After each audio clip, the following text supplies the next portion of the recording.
gravísima la recesión porque la provincia de Buenos Aires es una provincia eminentemente productiva, tiene más o menos el 38% del Producto Interno Bruto de Argentina que produce en el territorio bonaerense, pero la mitad de la producción industrial es bonaerense. Un pacto que realmente no tiene ningún asidero desde el punto de vista institucional, jurídico. Seguramente al gobierno nacional le servirá la foto como plafón para seguir ajustando, para seguir empobreciendo a la mayoría de los argentinos. Nosotros podemos objetar muchas cosas, pero queremos que a Milei le vaya bien. Porque si le va bien a Milei, le va bien a la Argentina y nos va bien a nosotros, a los santafesinos. Entonces, ese es nuestro desafío hoy. Lo hicieron para una desregulación total, que es algo que no funciona en ningún lugar del mundo, que no existe en estos términos y en los lugares donde existió dejó a los países desconectados. Fernando no podía alinear algunos objetivos con los que tenía el ministerio y simplemente se busca eso, ¿no? Que cada funcionario esté alineado con los objetivos centrales que tenemos, en este caso que tiene el Ministerio de Economía. Nosotros calculamos el tipo de cambio de equilibrio para el sector externo, tenía que estar en 1.430 pesos y está en 915, más el 20% de las exportaciones que se declaran en el mercado de contado con liquidación, me da 1.016 pesos en promedio. Doctor Juez. Afirmativo. Doctor Lugones. Doctor Piedecasas. Doctora Pilati. Es para que esté al tanto. Afirmativo. Excelente, pero una moneda le vamos a sacar. Doctor Juez tiene el micrófono abierto. Desde que se creó esa institución nefasta, que está en Reconquista 266, llamado Banco Central de la República Argentina. Con lo cual, como verán, digamos, o sea, no ahora, pero lo sigo teniendo en la mira. Un miércoles con mucho sabor a lunes, recuperamos bastante agenda. Todavía nos queda, sin embargo, la estela de lo que fue la celebración del 9 de julio, nuestro Día de la Independencia, y una imagen que fue la que de alguna manera sintetizó, o si ustedes quieren, la imagen que hasta diarios internacionales pusieron en tapa, la imagen del presidente de la Nación, Javier Milei, y la vicepresidenta Victoria Villarroel, sobre un tanque. Una imagen que fue utilizada en estas horas para comparar gobiernos, muy utilizada para comparar gobiernos, o para comparar o para hacer diferencias institucionales de cómo se celebraba la independencia en un gobierno o en otro. Y también con una idea muy profunda, muy arraigada, de que los gobiernos peronistas tienen un sesgo antimilitar. Es muy raro, porque es un espacio político, un movimiento político fundado por un general.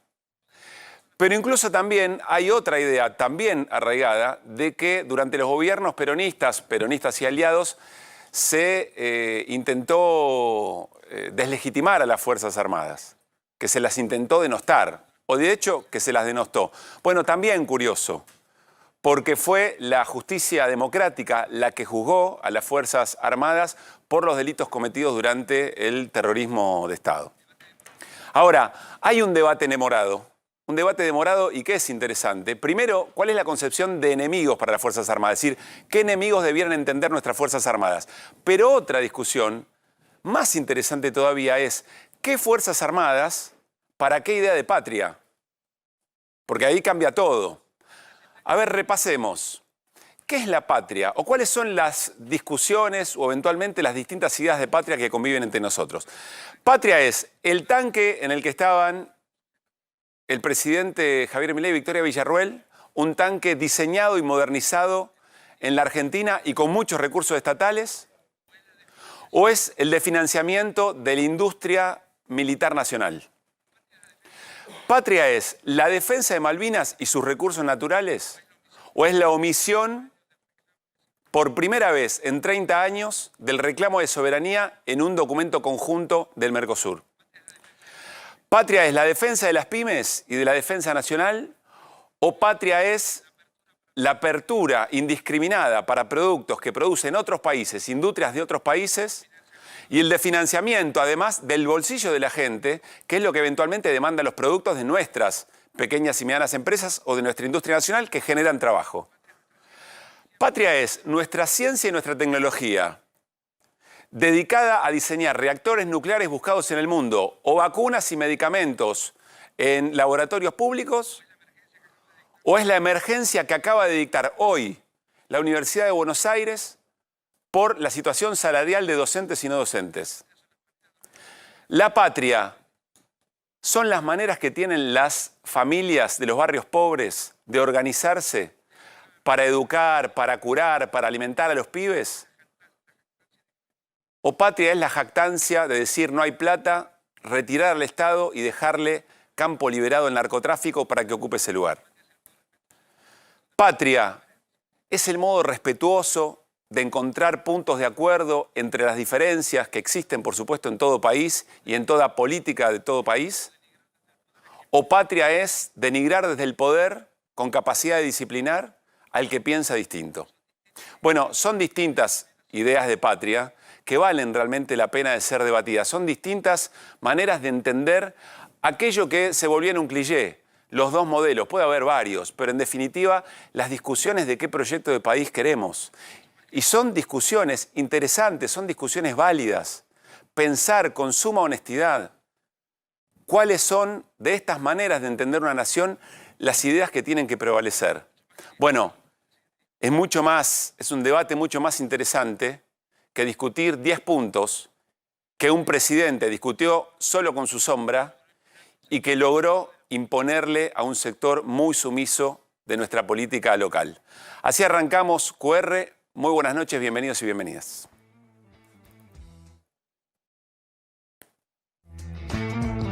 Cuando apareció el linchamiento, apareció el Estado, alguna de las formas que haya tenido cuando apareció todo esto, y ¿qué hizo? Se apropió de eso, y entonces, en el fondo, se apropió de la maquinita de imprimir billetes, y como perdía valor, entonces, ¿qué hizo? Impuso el curso forzoso.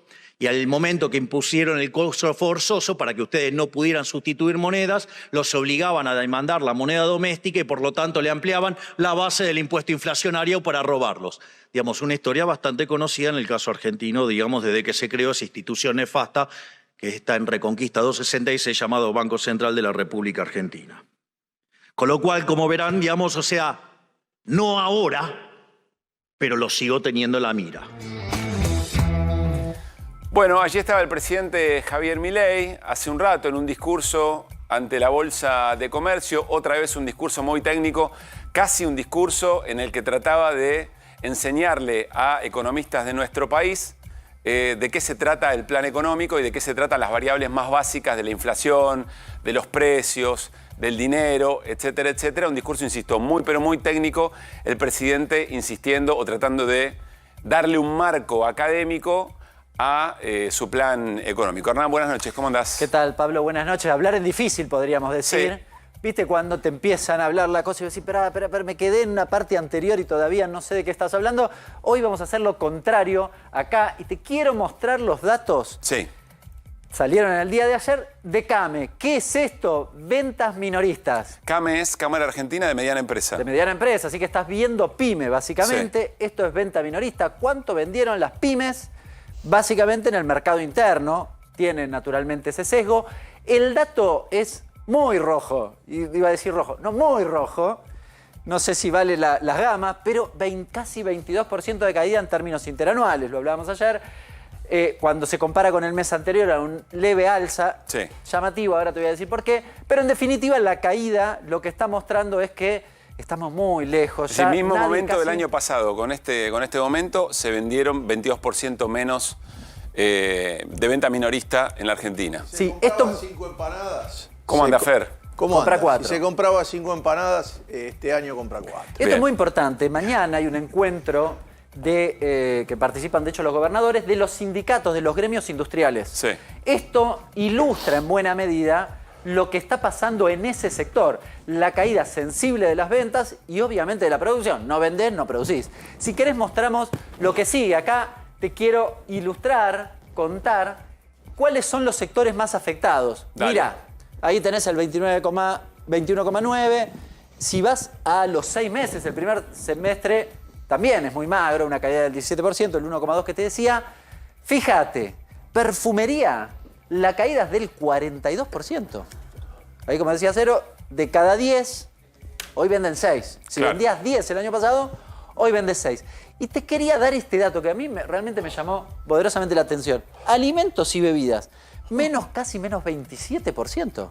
Es decir, si el año pasado comprabas 10 leches, hoy compras 7. Si comprabas 10 kilos de carne, hoy compras 7. Bueno, el ¿Se otro entiende? elemento, farmacia, también tiene que ver ya con el cuidado de la salud. Y esto también es muy llamativo. A ver, estas dos cosas, acá uno puede darse tal vez un lojito, acá aún menos.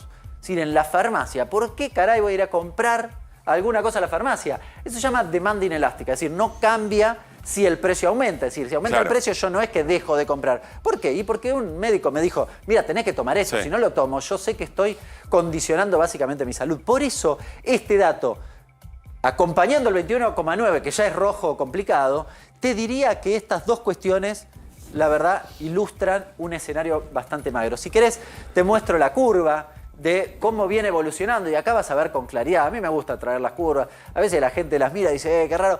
Pero acá lo ves. Pero te da una idea de magnitud. Claro. De magnitud de la caída o del crecimiento eventualmente. Y fíjate una cosa que a mí me parece interesante acá. El gobierno cuando pasó esto dijo, acá está la B corta.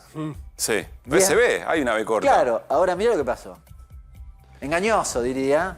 Bueno, una B- la una mayor B corta aspiración en el- es que termine en W, eventualmente. Una vez corta en el fondo. Una B corta en el fondo, claramente, pero además Porque era de 29 a volvés a 13. foja cero o casi a foja cero en el mes de junio. En Ahí- realidad, lo que tenés que ver son los 6 meses contra los 6 meses y ahí ves casi prácticamente... Pará, 70%. acá también ibas teniendo, ahí voy, Paulín, pero acá también ibas teniendo caída. Esto es gobierno de Alberto Fernández. Sí. Acá también tenés caída. Sí. Así que acá tenías un problema de poder adquisitivo. Fíjate que hasta noviembre, de todas formas, vos tenés cierta estabilidad. Sí. Es cierto que hay Pero una tenés caída. una estabilidad por debajo de lo que pasaba Las el año comparaciones anterior. son interanuales. En realidad, este punto y este punto es el mismo. Bien, Está por bien, eso pero quiero análisis político, si querés, a la que te criaste. Pero decís, bueno, comparado con el año anterior, me iba peor, Sí, peor. claro. No me iba tanto peor, pero me iba peor. Acá fuiste Claramente. acumulando frustración, fuiste acumulando problemas. La sociedad argentina toma la decisión política de cambiar de rumbo y cambia esto, digamos. Sí, efectivamente. A ver, vos comprabas 3, Pero 4% acá fuiste acumulando una menos. frustración. Exactamente. Comprabas un poquitito menos, hasta 5 puntos, 3, 4, 2, el año anterior respecto del 2022. El 23 versus el 22. Pero vos decías algo que a mí me pareció interesante. La magnitud. La magnitud acá se ve distinta, ¿no? Acá se ve distinta. Y es básicamente lo que estamos o pretendemos mostrar. Ahí, Fíjate perdón, la que sigue. hay un tema que se habló que mayo parecía que recuperaba un poquito. Sí. Junio está mostrando que la intermensual está un poquito más arriba. Vos dijiste que había algo que te llamaba la atención Sí, ahí. que en realidad eso, cuando uno mide, los meses tienen estacionalidad, es decir, yo no consumo lo mismo todos los meses. Entonces hay que hacer un proceso que se llama desestacionalización. Que el básicamente presidente Milei lo explica todo el tiempo Bueno, para entender bien las estadísticas, ¿no? le quita el efecto de esa estacionalidad. Ahora, cuando vos tirás la serie para atrás, no ves estacionalidad, por ejemplo, entre mayo y junio. No ves. Sí. Con lo cual llama un poquitito de la Ok. atención, pero es muy, muy metodológico. Ahora, esto me pareció muy interesante porque habitualmente CAME publica esas cosas que te mostré y nada más. Sí. Pero aparecieron, y de hecho lo ponen en el medio del resumen de prensa, 2 cuadros. Que a mí me pareció muy interesante porque creo que están contándonos, acá Pablo nos va a ayudar incluso, algunas cositas que quiere CAME y que debe estar discutiendo con el gobierno. Mira lo que dice. Que son encuestas a sus asociados, A digamos. sus afiliados, exactamente. Medidas que podría implementar el gobierno en el corto plazo para las pymes. Sí. Vos decís, bueno, le fueron a preguntar a las pymes, ¿qué necesitas vos? La amplia mayoría, 40%, le dijo reducción de impuestos. Sí. Y el segundo tema, casi 20%, estímulo de la demanda interna. Se le cayeron las ventas. Sí. Vos decís, bueno, el problema que tienen las pymes claramente es de índole positivo si ves esto. Claro. Pero mirá las que sigue, y acá me llama la atención, porque en la última placa preguntan los principales obstáculos que enfrenta su comercio. Sí. Si veías la anterior decías son los impuestos. Y claro. No, 60% dice falta de ventas. O sea, la gente no entra al boliche a comprar. No entra a comprar. O compra Y mucho menos. Y esto es mucho más, si querés, preciso respecto de lo que uno pregunta y te responden en cualquier comercio. Hoy a la mañana estuve en la avenida Belgrano en los comercios de muebles, todo el mundo te dice el problema son las ventas. Recién en segundo lugar y lejos, 20%, altos costos de producción. Si querés ponerle ahí la cuestión de los impuestos. Está invertido. Sí. ¿Por qué digo que hay cierta intencionalidad? Corre por mi cuenta, naturalmente, porque me da la impresión que en la otra hay una intencionalidad manifiesta de decir, che, bájennos los impuestos. Pero el problema verdadero es este. El problema verdadero es que la gente no tiene plata en el bolsillo y por lo tanto se ve reflejado en esa caída de casi el 22% que mencionábamos al inicio.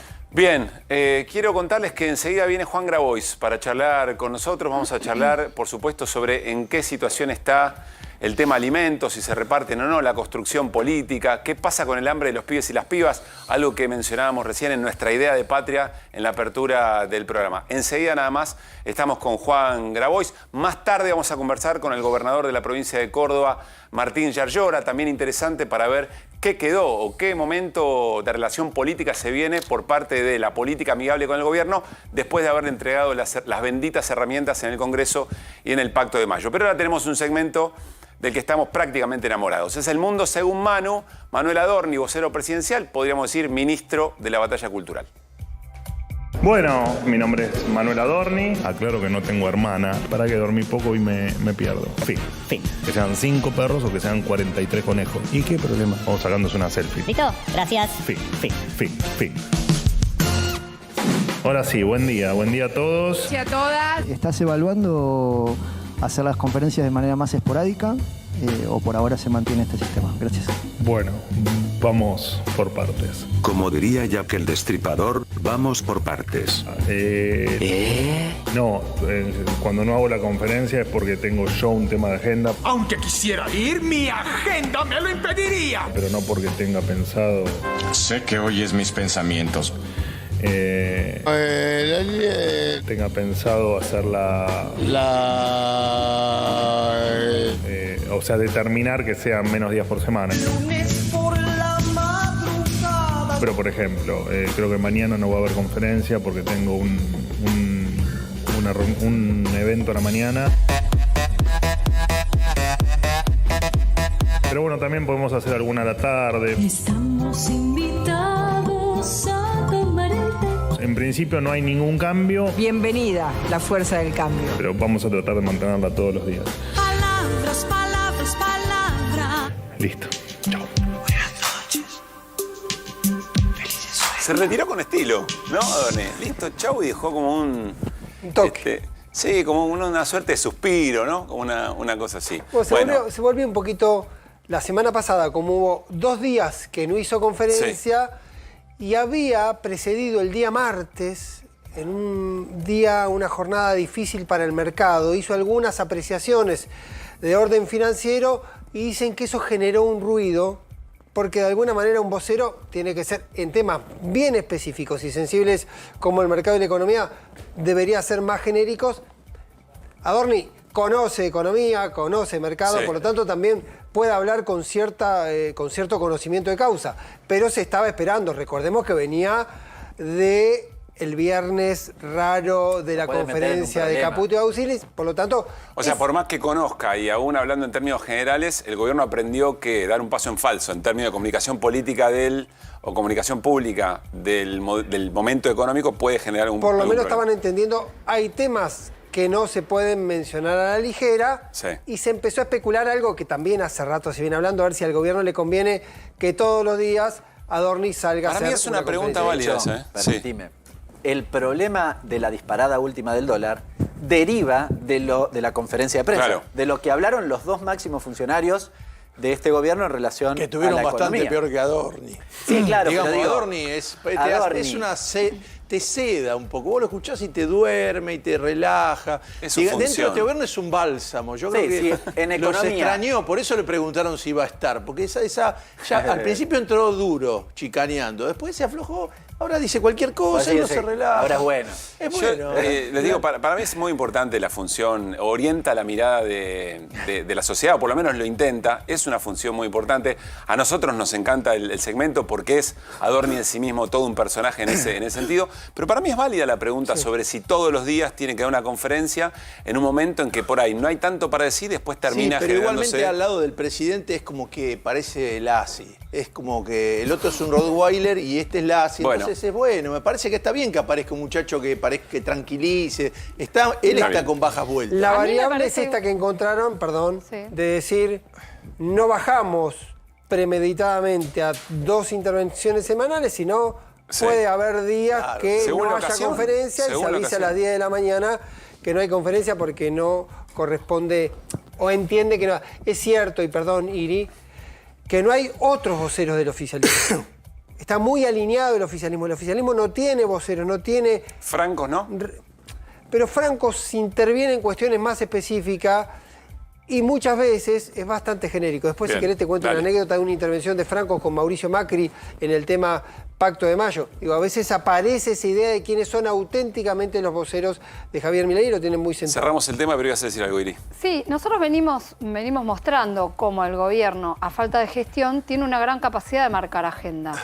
Y me parece que lo hace, que justamente la función de Adorni, por más que parezca un Lassi o por Pero momentos es una función muy importante. se ría de lo que le preguntan y demás, la función de él es marcar agenda. Entonces esa administración temática que van haciendo, un día sí, un día no, que es me parece que es eso, que es cómo van organizando la agenda y lo logran, ¿eh? Bueno, vamos a ir al encuentro de Juan Grabois en el living de QR aquí en A24. Antes contándole, se lanza una campaña, la lanza el MTE, Ningún pibe con hambre. Es una manera de introducirnos a la conversación que vamos a tener, insisto, con Juan Grabois, dirigente de Argentina Humana. Queremos una Argentina donde los pibes puedan crecer sanos y desarrollarse, puedan estudiar y ser protagonistas de un futuro próspero. Lamentablemente, hoy la realidad es otra y necesitamos de tu solidaridad. La falta de alimentos en la red de comedores y merenderos comunitarios es un problema grave que lleva meses. Nuestros espacios no dan abasto para cubrir la demanda y nos la ingeniamos para cocinar cada vez con menos recursos. Por eso estamos pidiendo donaciones. Ningún pibe con hambre es una campaña solidaria para poder abastecer de alimentos a espacios comunitarios de todo el país, donde trabajamos en el desarrollo integral de los niños, las niñas y sus familias en los barrios populares.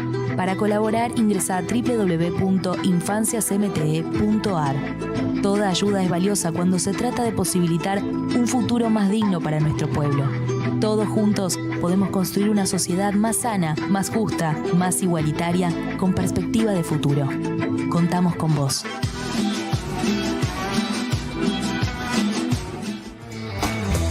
¿Cómo te va, Juan? Bien, ahí, Buenas remándola noches. como todos los argentinos. ¿Qué dice de un momento de un país cuando una campaña de estas características? Porque, a ver, el hambre siempre es un problema, o la falencia en la alimentación de los pibes y las pibas de las infancias siempre es un problema en un país que nunca pudo desterrar niveles de pobreza dignos para una sociedad.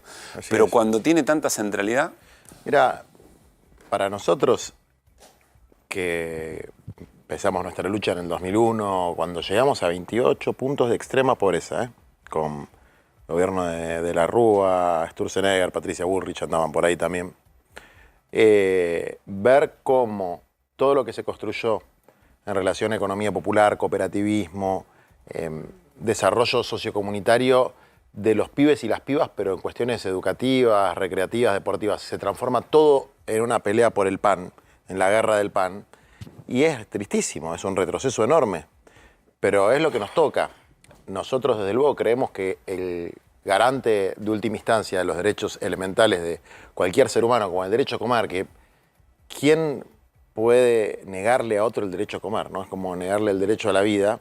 El garante último es el Estado. Bueno, algunos creen que no, que el Estado no se tiene que hacer cargo de eso y por eso no repartieron los alimentos cuando deberían haberlos repartido. Por eso... ¿En qué situación está eso hoy? Mira, las 6.000 toneladas que estaban en los galpones, que fueron objeto de la medida cautelar en el marco de nuestra denuncia penal contra Petovelo y compañía, que es una situación particular, porque es una denuncia penal por un delito que ella comete, que es el incumplimiento de los deberes de funcionario. En el marco de... para que cese la comisión de ese delito, antes de toda la etapa de juicio, etcétera, dice, bueno, paremos con el delito, señora, mire, acá hay leche que se está venciendo, acá hay comida que no se está entregando, presente un plan a ver cómo la va a entregar. Incumplen la medida, van a la Cámara, le ganamos en la Cámara, van a casación, le ganamos en casación. 7 jueces ya dijeron que teníamos razón. Recién ahora están repartiendo a las provincias esas 6 toneladas. Pero esas 6 toneladas duran un mes. Es poco para el abastecimiento de los ¿Y comedores. el gobierno ya compró? ¿Volvió a hacer compras de En realidad, alimentos? la compra de alimentos para copiar en depósitos es un mecanismo tonto y que desde la pandemia se utiliza lo que se conoce como el Programa de Naciones Unidas para el Desarrollo, que fue el que abasteció por lo menos a los comedores de las asociaciones que yo represento como abogado. Y que ahora le cortaron el flujo a esas asociaciones sin ningún argumento jurídico, diciendo en los medios de comunicación que son chorros, que son corruptos, que esto, que lo otro, pero puntualmente las asociaciones que yo represento, que en general están vinculadas a un movimiento que en realidad es un grupo identitario, no tiene una estructura jurídica, que es el Movimiento de Trabajadores Excluidos, que yo cofundé en 2001, ahora presido un partido político, estoy en otra etapa de mi vida, pero lo sigo representando como abogado, sobre todo en situaciones de estas características. Bueno, con el Programa de Naciones Unidas para el Desarrollo, desarrollaron una política alimentaria durante 3 años, desde la pandemia hasta el fin del gobierno de Alberto Fernández, y nunca tuvieron ninguna denuncia de ninguna irregularidad de ningún tipo. Bueno, llega hoy. Por más que no tenga ningún sentido, por más que sea ridículo el programa, lo que fuera, no había tenido ningún inconveniente y venía funcionando de esa El programa sigue funcionando. De hecho, el gobierno actual le transfiere plata al Programa de Naciones Unidas para el Desarrollo. Y en el convenio que suscriben dicen que van a abastecer a una determinada cantidad de asociaciones civiles, dentro de las que están las que yo represento, que agrupan muchos comedores. Alrededor de 600, y hay que tener cuidado ahí con los términos, porque si no agarran cualquier cosa y la sacan de contexto. La mayor parte son comedores de emergencia. ¿Qué es esto? Es la casa de una doña que, con 3 o 4 vecinas, pone heroicamente madera en el piso, una olla, una nafe o algo, y le da de comer a los pibes. Eso es un comedor, digamos, ¿no? Que una semana puede estar acá y la otra semana puede estar enfrente.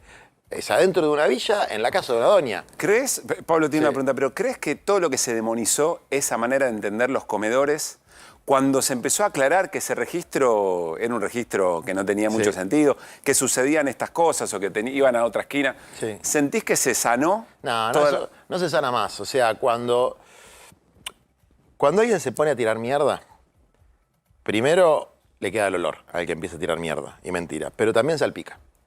Y hace un daño tremendo, porque imagínate qué pibe va a tener ganas de ir de voluntario a un comedor si se va a comer el garrón de por ahí salir en el diario porque un imbécil como Petovelo, que tiene sueldo de ministra, celular de ministra, custodio de ministra, auto de ministra, pero no cumple los deberes de ministra, trabaja de productora de un colega tuyo, digamos, lo está acusando de robarle a los pobres la comida, que es lo más indigno que hay. Pero además hay un tema que es real. Así como ellos encanutaron la comida, después denunciaron a su propio funcionario penalmente, reconociendo lo que nosotros estábamos diciendo, pero echándole la culpa a un tercero por haber encanutado la comida y por unos contratos irregulares de la OEI. Así como eso existe, hoy veía en el diario que allanaron una serie de comedores en el conurbano bonaerense. Pero, a ver, yo lo escribí en el 2019 durante el gobierno, antes de que asuma Alberto, durante el gobierno de Macri. Escribí un libro que se llama La clase peligrosa. Después escribí otro que se llama Los peores. En el mundo de los movimientos sociales, en las barriadas, hay gente mala y gente buena como en todos lados. Y hay gente que ha abusado de su poder. Y parte de los mecanismos de abuso de poder son estos que describe el propio gobierno. Lo que pasa es que toma una muestra y la generaliza. Claro, con todo éxito. Exactamente. Entonces, a ver, quien te habla nunca... A mí me puedes dar vuelta y no me vas a encontrar un peso que no me lo haya ganado laburando. Y en el sector privado y en la Universidad de Buenos Aires. De ahí salen mis ingresos. Pero de esos 600 comedores de la red de movimiento, te lo diría con un margen de error del 1%, porque un margen de error hay, tampoco vas a encontrar a nadie haciendo esas cosas. Y seguramente en muchas otras redes de comedores tampoco. El problema es que llegamos a... hay una hipocresía en creer que como en el resto de los sectores de la sociedad no hay en estas organizaciones o en las personas que están involucradas algo que no funcione bien o alguien que se haya equivocado o que haya hecho algo indebido. O que haya delinquido, o que haya hecho cosas terribles. Pero la operación Pero es la parte por el todo. Es la generalización, es como si, a ver, como si yo te dijera, todos los periodistas tienen la culpa de que hay un periodista ensobrado. Entonces son todos ensobrados. O hay que disolver la Policía Federal porque hay una comisaría que es corrupta, que está con los narcos. Entonces destruyen cualquier obra de amor a favor del prójimo, tiñéndola con ese manto espantoso de sospecha de que hay alguien abusándose para beneficiarse económicamente de recursos que van a este sector. A ver, Irina estuvo siguiendo mucho la causa, la sigue, porque además sale de agenda, esto no suele ocurrir, también es un mal ejercicio del periodismo soltar causas que fueron tan importantes y que van a temas muy importantes. Pero Irina lo viene siguiendo y tiene pregunta. Yo quería volver sobre el tema del programa de Naciones Unidas para el Desarrollo que vos mencionaste antes, que justamente el gobierno pagó 14.000 millones de pesos. Yo lo que te quería, por comida concreta, yo lo que te quería preguntar es si ese alimento llegó o no llegó. Ya, no llegó y los convenios, insisto, el convenio por el cual le pagó al Programa de Naciones Unidas para el Desarrollo decía el nombre de las asociaciones civiles que yo represento como abogado y no le llegó nada. Así que alguna macana hay. Y además hay otro tema, que es que yo le mandé una carta a la directora nacional del PNUD y al director internacional del PNUD. Esta gente está diciendo que hubo corrupción en el manejo del programa de Naciones Unidas. O ustedes tienen un programa serio de accountability o el gobierno está mintiendo. Así que algo tienen que decir. Bueno, me contestaron de que ellos no podían hacer declaraciones públicas. Por lo tanto, no, pero esto no lo digo como una acusación al PNUD, porque me parece que el programa funcionaba bastante bien. Los vamos a citar para que ellos digan y atestiguen que es mentira lo que están diciendo, por lo menos en el caso de estas asociaciones, lo que están diciendo es que hay corrupción.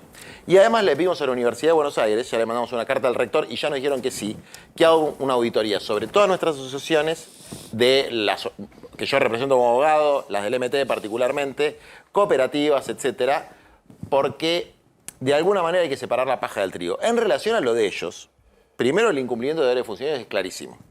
La causa de corrupción es prácticamente una autodenuncia que se hicieron ellos mismos y van a terminar en un quilombo porque están todos los deditos marcados de la señora ministra que firmó todos los contratos con la OEI que fueron estos sobresueldos o como se diga.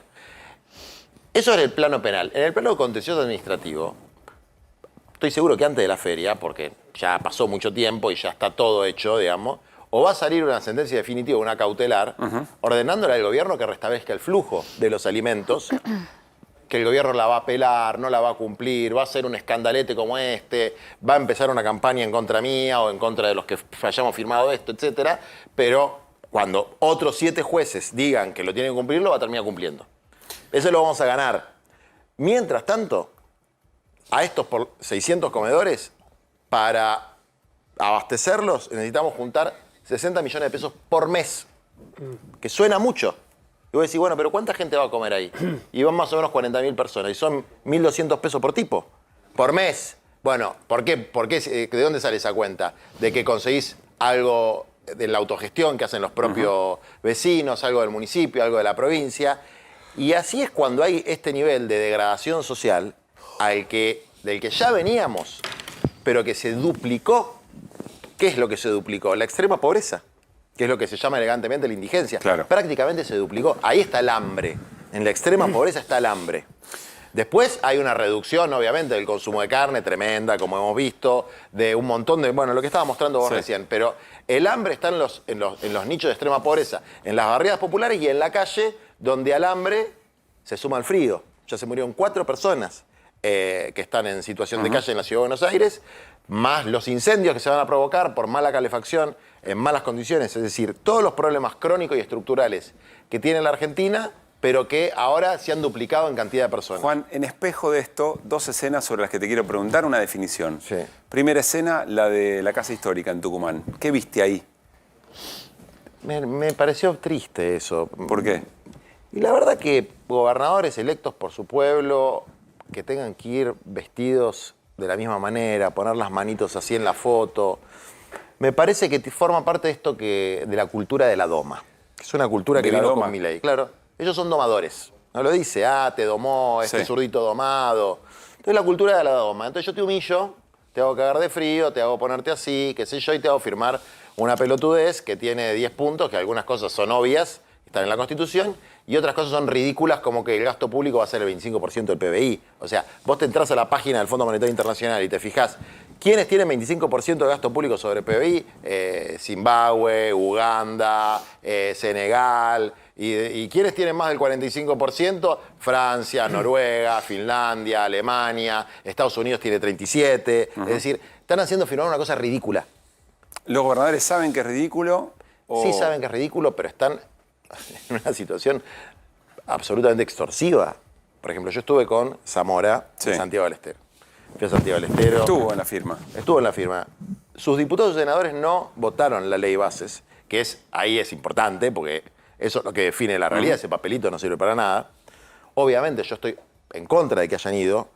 Les aconsejé, les planteé, no hay que ir porque hay que enfrentar frontalmente. Esto es un gobierno de destrucción nacional, de deshumanización.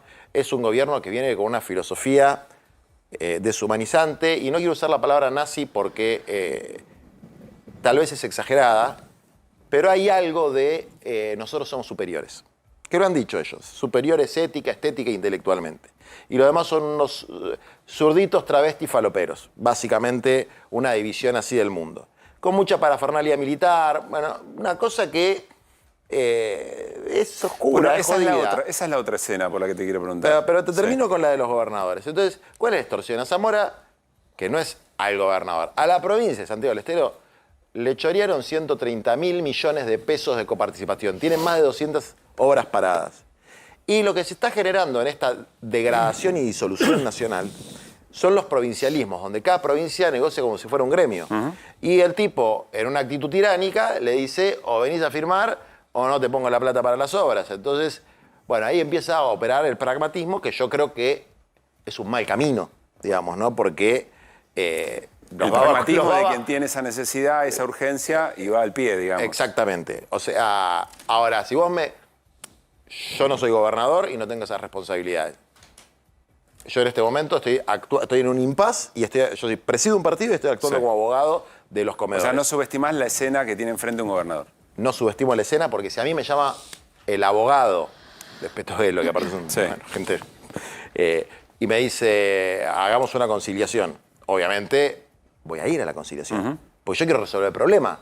O sea, que Petovelo pague el daño que hizo, sí, esa es la causa penal. Bien. Pero mi principal objetivo es que los pibes coman. Entonces, si el objetivo del gobernador es que coma a su pueblo, yo lo entiendo. Ahora estamos en un juego de extorsiones donde no hay ninguna posibilidad, aunque te digan que sí, porque te van a decir que sí. No hay ninguna posibilidad. Por ejemplo, Yarlora es un tipo muy inteligente, vas a hablar ahora con Yarlora, que es un tipo no hay ninguna posibilidad que Yarlora estuviera convencido de lo que estaba firmando. Que lo que está firmando el gasto público es bueno para el país. No hay ninguna posibilidad. Entonces, obviamente el tipo no te va a decir, y no, la verdad que tengo que ir porque tengo un quilombo acá en la provincia. Preguntarle sobre el gasto público, el 25% del gasto público. Pablo, ¿tenés pregunta? No, estaba pensando, Juan, esto de que posiblemente vos tomaste a Zamora. Sí. Que es, en el cuadrante tendría que haber estado entre los que no fueron, porque hubo 5 que decidieron no ir. Sí. En la lógica esa. También es cierto que cuando uno repasa a otros gobernadores, detalle más, detalle menos, posiblemente coinciden globalmente con los 10 puntos y coinciden con la mirada de Milei. Yo vengo planteando también la idea del voto solapado que tiene el voto compartido gobernadores con Milei. Pero ¿por qué sacar de la variable que están convencidos y que la ven, aunque no lo digan a los gritos, que también la ven? Yo estoy convencido que Zamora no lo ve. Hablo de Zamora porque estuve la semana pasada en Santiago, digamos. Que Yarlora no lo ve esto, el gasto público, no hay ninguna posibilidad. ¿Te fijas el gasto público de Córdoba? Córdoba tiene un aparato de obra pública muy sólido. Santiago del Estero, a ver, yo iba en el 2002, 2003 a Santiago, era la miseria absoluta. Hoy vas a Santiago del Estero, hay buenas obras públicas, hay un desarrollo muy interesante desde el punto de vista de la infraestructura. Es decir, prosperó, entre comillas, durante, obviamente, sigue habiendo mucha pobreza, sigue habiendo mucha necesidad, pero no es lo que era antes. Entonces, nadie, en su sano juicio, puede creer que la República Argentina tiene que tener un 25% de gasto público sobre el PBI. No, digo que es también casi victimizarlo, decir que están extorsionados. Gente grande. No victimizarlo, tipo que lo votó, hay una extorsión. Tipo que lo votó el 65% de la gente. Hay una extorsión sobre todos, hay una extorsión. Cada uno puede manejar esa extorsión de distintas maneras. Entonces, a mí como me gusta más predicar con el ejemplo que con el dedito acusador, a ver, yo estoy extorsionado permanentemente.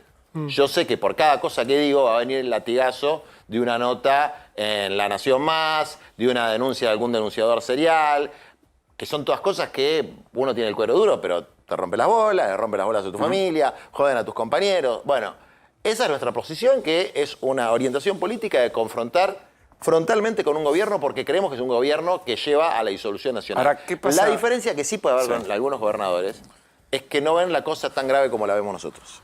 O sea, nosotros le damos una gravedad a lo que está sucediendo en la Argentina, una gravedad a lo que significa desde el punto de vista del peligro que corre la democracia social en Argentina y en Latinoamérica, una gravedad a que se naturalice que un trastornado de estas características sea el presidente de nuestro país, que otros tal vez no le dan. Entonces, somos consecuentes con lo que nosotros planteamos, tratamos de ser tolerantes con lo que plantean otros, y después, desde luego, también hay especuladores y lo que podríamos decir traidores, que son los que entraron por Unión por la Patria y le votaron las leyes, como Jaldo, que encima reprimió a la gente que se movilizaba pacíficamente en Tucumán. Ahora, Juan, ¿qué pasa con la oposición propiamente dicha? ¿Está la reacción a la altura de las circunstancias? Y si no, hay quien dice, bueno, hay que esperar que la sociedad termine de ser un poco más crítica. Hay quien dice, no, nosotros tenemos que hacer política para que eso ocurra. Hoy lo escuché a Leandro Santoro muy crudo. Dijo, bueno, la política no termina de reaccionar, pero la sociedad está como dormida, decía Leandro Santoro. Es como nosotros convocamos una marcha, pero van 4.000 personas, van 5.000 personas. Las dos cosas son ciertas. A ver, yo soy parte de la sociedad, soy parte de un pueblo, soy parte de un barrio, y en mi barrio se sufre lo mismo que se sufre en cualquier lado, en la carnicería, en la verdulería, en el almacén, y las cosas no explotan hacia afuera, implotan hacia adentro. Del barrio, entre los propios vecinos que se llevan mal, adentro de las familias, con la porquería esta de las apuestas online, con el aumento de las adicciones, o sea, hay una situación de depresión y de angustia muy grande. Es decir, no es que no pasa nada, lo que pasa es que pasa para adentro. También es cierto que la sociedad en su conjunto, de la que yo también soy parte y también tengo mi responsabilidad como dirigente y como ciudadano, los argentinos tenemos que replantearnos algunas cosas. Los argentinos tenemos que replantearnos algunas cosas. ¿Cuánto nivel de indignidad, de indigencia y de pobreza estamos dispuestos a soportar? ¿Cuánto nivel de atropello y arbitrariedad estamos dispuestos a soportar? Entonces, bueno, yo siempre voy a ver, aunque el 90% dijera que está bien lo que dice Milei, que la injusticia social es una aberración, que tenés derecho a morirte de hambre, que cuando se cae un pibe hay que cagarse de risa en vez de levantarlo. Bueno, nuestra filosofía es la contraria, al pibe es tu obligación levantarlo. Aunque el 90% estuviera de acuerdo con eso, yo seguiría militando con el otro 10%. No es el 90% que está de acuerdo con eso. Es un sector minoritario. Lo que pasa es que se sumó a ese sector minoritario un núcleo gorila histórico, un montón de desencantados. ¿Y por qué no hay reacción o reacción política a la altura? ¿Es todavía muy fuerte el golpe de la derrota electoral y política? No, la reacción política, desde el punto de vista del movimiento nacional, el campo nacional y popular, o como se lo quiera llamar, no es solamente la derrota, es que ya hace tiempo, yo creo que desde que 2019 por lo menos, en el 2019 armamos una coalición para ganarle a Macri. Esa coalición no tenía programa de gobierno. Esa coalición repartió ministerios como caramelos. A los ministros no se le pedía un programa previo de gobierno. Entonces era una marchanta de si el ministro tenía vocación, voluntad y capacidad, pero había un reparto al interior de los ministerios que era un loteo entre distintas fuerzas y agrupaciones. Entonces fue un gobierno de una coalición inestable para ganarle a Macri. Bueno, se cumplió el objetivo de ganarle a Macri, está bien, fantástico, el gobierno fue una porquería. Cuando se pierde el sentido de propósito en la militancia, que es que se encarnen en la realidad los ideales, por ejemplo, el de justicia social, que para mí es el central, y para Milei es la aberración, digamos, por eso para mí la confrontación con Milei es absolutamente natural, porque para mí lo más importante de todo es la justicia social. Y para él lo peor de todo es la justicia social. Respecto Juan, sí, termino la idea. Entonces, lo que ahora tenemos que recuperar, la militancia que tiene una obligación de dirigir, un dirigente, un conductor, dirige a un sector del pueblo. Entonces, no es que la sociedad va a reaccionar espontáneamente, es recuperar el sentido de propósito y de orientación. No únicamente oponernos a. Entonces, organizar la bronca, sí, pero también construir una alternativa. Pregunta sobre, te metiste en el gobierno de Alberto Fernández, se cruzaron Martín Guzmán y vos hace poco, Sí. y dejaron esta foto que vamos a compartir aquí. Bueno, está detrás tuyo, nosotros ahí la estamos viendo. ¿Esa foto no era un año y medio atrás? ¿No debería haber existido esta foto hace un tiempo atrás? De hecho, ayer hablé bastante con Martín para ver cómo veía él el tema de si iban a devaluar, hacia dónde va la cosa, si iban a una dolarización. Es Itai Hackman es el economista de nuestro espacio y Martín es una de las personas con las que yo más hablo. Yo en un momento hice una autocrítica fuerte que es, participé de un boicot no organizado, ¿eh? No es que hubo un boicot organizado del que yo fui parte de una conspiración, no. Yo estaba recaliente por el acuerdo con el Fondo Monetario Internacional y nos pasamos de rosca. Entonces, de repente, Martín Guzmán era un gran hijo de puta para que venga Sergio Tomás Massa, que tampoco es el Che Guevara, digamos. Entonces, uno va para atrás, revisa la actuación de Martín Guzmán.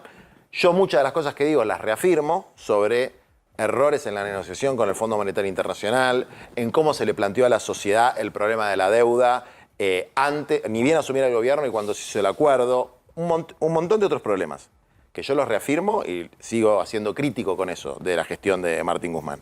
Ahora, es un tipo íntegro, es un tipo honesto, es un tipo muy formado y yo me equivoqué en darle tan duro a él. ¿Ese pasarse de rosca debilitó al gobierno? Ese pasarse de rosca debilitó particularmente a Guzmán y la renuncia de Guzmán fue mala para la Argentina. Ahora, esto es lo que pienso yo. Hay un montón de gente dentro de la que no Unión por cree la Patria que piensa que pasarse rosca. Claro que no, y que piensa que Guzmán era el problema, digamos.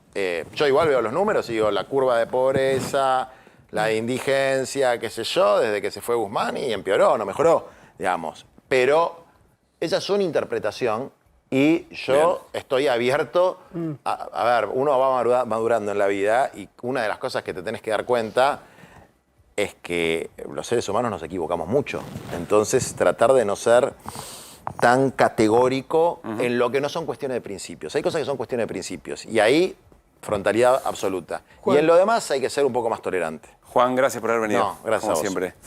Bueno, vamos a cambiar de tema. De alguna manera todo esto también está vinculado y se pone en juego en el caso Loan. Hoy estuvo José, el papá de Loan, aquí en el canal. Dejó algunas definiciones, algunas muy preocupantes. Vamos a compartirlo y charlamos con Irina, novedades del caso. Dale. Pará, cuando dijiste se juntó con este. Y con Benítez. Con Benítez. Claro. Perdón, Macarena no es hija de Benítez. No es hija de Benítez. No es hija de Benítez. Y después se juntó con él y ahí cambió todo ella, viste, con nosotros, todo, viste. ¿Sabías los antecedentes de Sí, Benítez? sabía, sí, un poco, pero nunca yo dije nada, me tapaba todo. ¿El robo qué sabías? No, siempre capaz que hacía, no sé, pero me contaban, viste, pero yo no. Que robaba... Vaca, eso, todo así, pero... que eso... ¿Y en la mesa no te lo tragaste nunca? No. No, pero que él me contaba que tampoco... Perdón, José, pero vos me decías que no tenías tanto vínculo en reuniones con él. No, nunca. Estuve así reunido, así, comer, o así, che, cuñado, vení, pues... Claro, no, no nunca. más que eso. No. La madre de Loan, ¿lo dejaba acercarse a Loan a Benítez? Y porque se iba a la casa de mi hermana. Y ahí sí, le veía ahí, en la casa, pero estaba siempre con la mamá, él. Bien, allí escuchamos a José, insisto, estuvo en el canal, una presencia muy importante en un caso que por supuesto nos mantiene en situación de urgencia. Hace una crítica, José, dice, necesitaríamos que el presidente, que el gobierno nos reciba, que nos dé mayor acompañamiento. Hay una pregunta ahí respecto de por qué el gobierno no toma esa decisión. Yo lo consulté hace algunos minutos, no está definido todavía si lo van a recibir o no, o de qué manera el gobierno, y especialmente el presidente, va a tener un gesto en ese sentido. Uno se pregunta por qué tanta duda y cuál es la especulación política que podría haber detrás de esa duda. Irina, ¿en qué momento está la causa o qué pasó en las últimas horas? Bueno, en las últimas horas algo tiene que ver justamente con la política porque la jueza federal que está a cargo del tema ahora, Cristina Poser-Penso, ordenó que se abra una investigación paralela vinculada con las circunstancias en las que declaró Laudelina. La semana pasada, bueno, nos enteramos que Macarena, la hija, también había declarado y que justamente una de las cosas que contó es que Laudelina Peña había relatado que lo que existió fue un accidente, ustedes recordarán esto, y que lo hizo bajo amenazas y sobornos de distinto tipo. Bueno, esto ocurrió además cuando Laudelina tenía como abogado a José Codazzi, ¿no? Bueno, la Fiscalía además le ofreció a Laudelina, no, o sea, si quería cambiar de abogado y si quería volver a declarar. Cambió de abogado, la primera cuestión. Mientras, bueno, empieza a tramitar esta causa paralela para establecer qué es lo que pasó. ¿Qué es lo que pasó? Claro. Con su declaración. ¿Hubo algo o no hubo nada? ¿Hubo un soborno? Y acá la cuestión, ¿cuál es? Codazzi, y también lo veíamos el lunes, es una persona que sería allegada al gobernador Gustavo Valdés. Gustavo Valdés es la persona que apenas declaró Laudelina, salió a decir que el caso estaba resuelto. Parece igual que Valdés estuvo revisando un poco su posición y si querés lo escuchamos. Dale.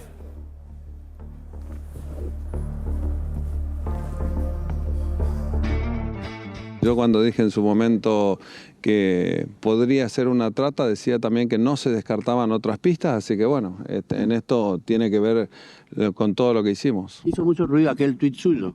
Sí, sí, seguro, seguro. Es ansiedad, como yo digo, ¿no? Como padre, ¿quién de los correntinos no estamos ansiosos? Que me pregunte a uno, creo que tiene que ser solamente un desalmado el que no esté ansioso por saber. Y en ese momento... Bueno, más allá de eso, estábamos mirando la tele, también sabíamos que se estaba produciendo la declaración, pero estaba informándome por la televisión de lo que pasaba y bueno. Bueno, acá hay una pregunta respecto de Valdés. ¿Valdés está diciendo realmente que estaba siguiendo por televisión y que en función de lo que vio por televisión es una causa tan compleja, de tantas investigaciones paralelas, de tantas dudas sobre cómo obraron cada uno de los participantes, incluso su policía, incluso la propia Fiscalía de Corrientes, salió a decir que estaban tan cerca de resolver el caso? ¿O en realidad hay algo, prefiere decir eso, que es grave, que es de por sí grave, prefiere decir eso a que le sigan preguntando ¿cómo sabía usted, gobernador, que había una pista en ese sentido y eventualmente que esa pista era firme o no? Bueno, los que pusieron esa pregunta sobre el tapete fueron 3 senadores del peronismo de la provincia de Corrientes, justamente. Nosotros hablamos el lunes con Martín Barrionuevo, con uno de ellos, que son los que le estaban pidiendo explicaciones a Valdés precisamente sobre esto, cómo es que accedió a la causa, ¿no? Cómo se da esta aparente intromisión dentro de la investigación judicial. Si querés, escuchamos a Martín Barrionuevo. Dale. Que podamos aportar a mirar todas aquellas cosas que se hicieron mal para corregirlas, ¿no? Tenemos un comisario preso que desvió la investigación, tenemos un ministro de Seguridad que no fue capaz de cerrar las rutas, tenemos un gobernador que de manera grosera, grotesca, tuvo una intromisión en la justicia inadmisible, ¿no? Inadmisible desde todo punto de vista. En primera instancia, una intromisión en mi visión de la justicia provincial en la justicia federal, pero luego el gobernador en la propia justicia, tomando y asumiendo el rol de vocero de la justicia, tomando conocimiento de una causa a la que no debiera tener acceso, más aún con el secreto de sumario. Bien. Recordemos que Laudelina fue a declarar primero en la justicia provincial, claro, cuando la causa ya estaba en la justicia, había pasado a la justicia federal. Ella está acusada del ocultamiento y sustracción de un menor, pero también de plantar pruebas, ¿no? Porque ella misma reconoció que había plantado el famoso botín, sí, ¿no? Claro. Alguien la mandó a plantar el botín. Sí, claro. Según lo que ella misma relató. Por eso aparece también esta pregunta: ¿por qué va a la justicia provincial? ¿Por qué con determinado abogado? ¿Por qué aparece además el nombre de un senador provincial, Pellegrini, que aparentemente estaría vinculado con el traslado de ella a esa declaración? Y luego aparece su hija, Macarena, con distintas versiones, porque ella declaró 3 veces en relación con esta causa, ¿no? La última vez fue la que dijo: a Laudelina la sobornaron, la apretaron. Ella me había contado que había habido un accidente, pero no había sido lo que dijo la primera vez. La primera vez dijo: yo estaba durmiendo. esta chica, ¿no? Por eso digo, hay muchos condimentos acá que la justicia va a tener que ir puliendo y separando un poco la paja del trigo, ¿no? Respecto de qué es exactamente lo que pasó. Va a declarar otra menor que estaba en ese almuerzo, otra niña de 14 años, por eso no damos su nombre, con cámara Gesell, a ver qué es lo que cuenta ella. Y además hay dos datos importantes que, bueno, que están en proceso de análisis respecto del levantamiento de rastros de ADN de los dos vehículos de Cailiaba y de Pérez, que es la pareja que está, bueno, que está detenida, ¿no? Sí, Hernán. Ellos tenían dos vehículos. En uno de los vehículos se encuentra en el guardabarro rastros de ADN. No se sabe si es sangre, porque algunos han dicho que es sangre, pero no está claro. Certificado de sangre, todavía no se sabe eso. No se sabe. Bueno, son rastros de ADN humano masculino. Sí. Y lo mismo, y en el auto, en el Ford Ka, encontraron en el baúl y en el asiento trasero, ¿no? Que eso es lo impactante. Eso lo tienen que cotejar con prendas que había en la comisaría de 9 de julio, que recién ahora fueron entregadas esas prendas, recién en un allanamiento. Entonces, recién ahora se va a hacer el cotejo con esas prendas que dan la muestra indubitable de ADN. Bien. Perdón, no me quería preguntar una cosa algo. muy cortita. ¿Cómo se explica la actitud del presidente respecto de atender o no atender al padre, respecto de todo lo que pasa en la provincia? Si tiene alguna vinculación o qué es lo que está evaluando el gobierno. Yo no tengo una respuesta sobre eso. Por ahí Pablo la tiene más que yo, pero yo sobre eso no tengo una respuesta. Sí, lo que te puedo decir es que la relación del Ministerio de Seguridad con el gobierno provincial, primero parecía, sí, descubrimos la pólvora, esto se ha dilucidado y de pronto se ve que Patricia Bullrich... El problema... se ve que Patricia Bullrich advirtió que acá había algo que no estaba bien y se empezó a tensar la relación, ¿no? Sí, hubo un viaje que hace Patricia Bullrich a Corrientes y al regreso su reproche fue que había tenido muy encima la gente del gobierno provincial, como entendiendo que estaba prácticamente custodiada para que no se pueda mover con comodidad para buscar información, para hablar con gente, para hablar con alguno de los testigos. Yo tengo la misma información. No estaba la reunión prevista en agenda, pero todo indicaba que podía llegar a haber una novedad, porque si no, está además, y es una reacción un poco razonable, la posibilidad de que los familiares de Loan participen en la semana de una movilización, mañana, de2 una de concentración la tarde. en el Obelisco, mañana 2 de la tarde. con organizaciones que tienen que ver con la trata de niños. Están haciendo esa evaluación. Yo insisto, la información que tengo es que no está confirmado ni que lo va a recibir ni que no lo va a recibir. Es decir, no hay confirmación o no hay una decisión tomada de que no los va a recibir. Al presidente no le gusta ese tipo de fotografías, no se siente cómodo en esa situación, pero claro, le advierten, cuidado con el costo. ¿Cómo puede ser leído eso si efectivamente hay una negativa? Sí, Félix, cerramos. No, que el tema de Corrientes es una provincia muy particular que tiene justamente con el tema de trata y de niños perdidos en la que más tiene. Y es una provincia que no tenés manera de entrarle ninguna relación con el pasado, con el kirchnerismo. No pasó por ahí el kirchnerismo. En todo el periodo de Néstor Kirchner, desde la aparición de Néstor Kirchner hasta acá, por Corrientes nunca ganó el peronismo. Entonces, todo lo que pase ahí es responsabilidad de otros. No tiene a qué echarle la culpa. No echarle la culpa, es el radicalismo, es otra cosa, es el pasado, que es el mundo conservador, feudal, pero ahí no hay manera de vincular al kirchnerismo en ninguna etapa. Colombia fue radical acá. Colombia. Bueno, un rato. El Senado provincial, por ejemplo, y cerramos, la mayoría, casi todos los senadores, salvo 3 del peronismo, son todos radicales. Para que te des una idea de, también dónde se va a plantear. Con ese nivel de control era justamente el planteo de Bullrich, es decir, parece que vino un invasor. Claro. Y lo planteaban como una idea que está muy acostumbrada el Poder Provincial a tener un control férreo, y que cualquier cosa que se escape de eso genera una especie de escosor, y había generado esta tensión. Igual, un caso de estas características nunca está en agenda. Es algo inesperado, digo, no es que... Y es lo que sí es previsible... Hay una trama de complicidades que viene funcionando hace tiempo. Este caso cobra una relevancia y genera... Bueno, esto suele ocurrir, ¿no? La verdad que tuvo una foto... Una de las pocas fotos que tuvo con Bullrich, Milei, fue justamente cuando Bullrich lo visitó en Olivos para contarle las hipótesis que había en torno una al foto, caso Milei mirando un mapa, etcétera, etcétera. Gracias, Irina. Bueno, hoy debutó en su nuevo cargo como desregulador del Estado Federico Sturzenegger. Y de las primeras, hoy, en estas horas, y de las primeras decisiones fuertes que tomó es de regular todo lo que tiene que ver con la actividad aerocomercial. Está con nosotros Pablo Seriani, ahora lo vamos a presentar formalmente, pero habló otro Pablo, muchos Pablos en la misma escena. Pablo Viró, dirigente gremial aeronáutico, hizo una referencia respecto a lo que puede llegar a ocurrir con esta decisión que ha tomado el gobierno de Milei a través de Federico Sturzenegger.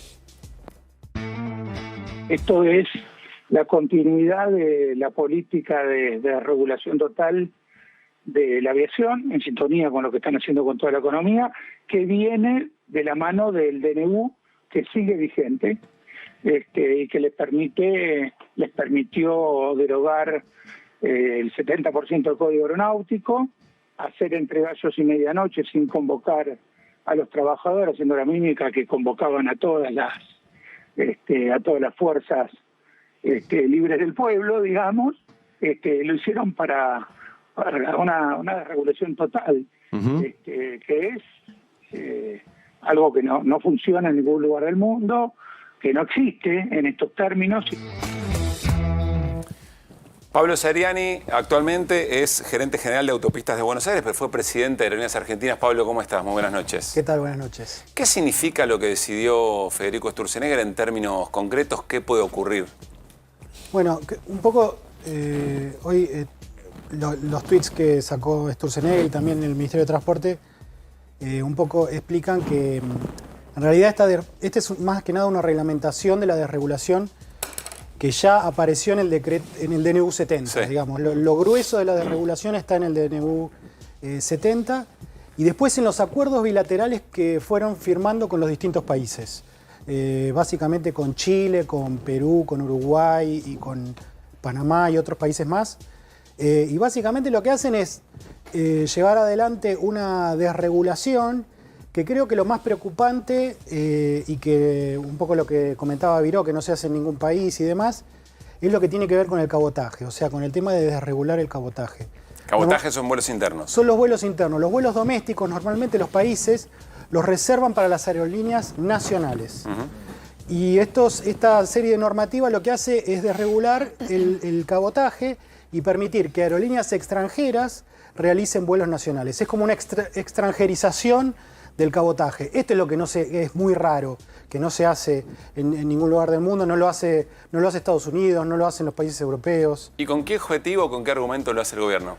Y bueno, lo hace con el argumento de que de esa manera va a poder conseguir más que aerolíneas que ya están constituidas en el exterior, claro. No les cuesta nada agarrar, venir a Buenos Aires, hacer un vuelo a Bariloche, un vuelo a Córdoba, Buenos Aires y después volverse a su base, digamos. No tiene que invertir nada en el país, no tiene que contratar trabajadores. La idea de ir achicando el día de mañana aerolíneas va a decir, esto lo resuelvo con alguien de afuera que no me produce Claro, gasto. ¿Cuál es el perjuicio? Es la pregunta. Exactamente. Entonces lo que hace es, bueno, ¿qué va a pasar? Y bueno, las aerolíneas extranjeras van a venir en la temporada de esquí, te van a llevar a Bariloche y después se van, ¿sí? Entonces el resto del año, que es cuando tenés que poner los vuelos que son menos rentables, eso lo va a tener que hacer la aerolínea. Entonces la ecuación no va a funcionar. Vas a chocar con un conflicto que te van a decir, si tenés en vez de 5 aerolíneas para elegir ir a Bariloche, a Córdoba, por ahí el usuario dice, prefiero tener 5 a tener 2.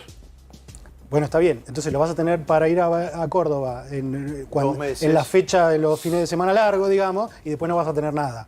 Ese es un problema y el balance que como autoridad tenés que administrar. En general, muchas veces algunas personas te dicen, no, vas a Europa y te tomás un avioncito de, no sé, Madrid a Londres y vale $7 y es re barato, 7 euros y demás. ¿Cuál es el argumento por el cual eso no sería válido acá?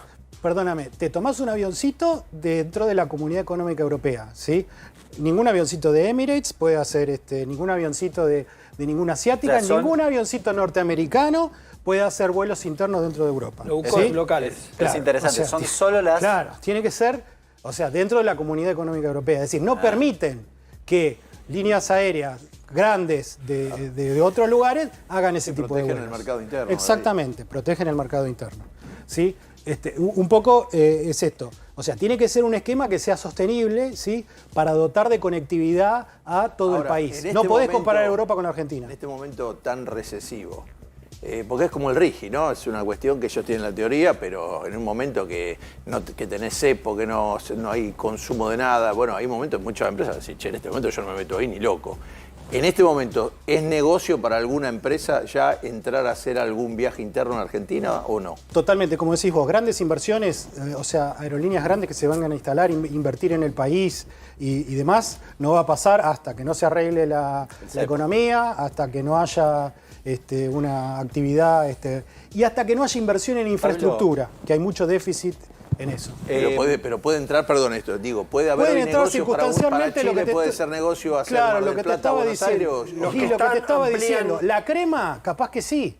Para Pero una aerolínea que no tiene que hacer nada. ¿Qué es la crema? Porque ya la crema es los vuelos en temporada a los lugares turísticos, ¿sí? Que son los vuelos rentables. Aerolínea, ¿qué hace? Con los vuelos rentables financia los vuelos que no son rentables. Entonces, pero sí, puede haber cuestiones de oportunidad que líneas aéreas que ya están constituidas, que no tienen que invertir absolutamente nada, que usan los pilotos y la mano de obra que ya tienen contratada. Bueno, que pero es hace externa. poco se fue de acá, los chilenos se fueron. Y en relación a los impuestos, te pregunto cosas que en general la gente te dice, no, porque cuando compras el boleto es un festival de impuestos y vale, no sé, 3 veces lo que vale originalmente. ¿Cómo es la cosa?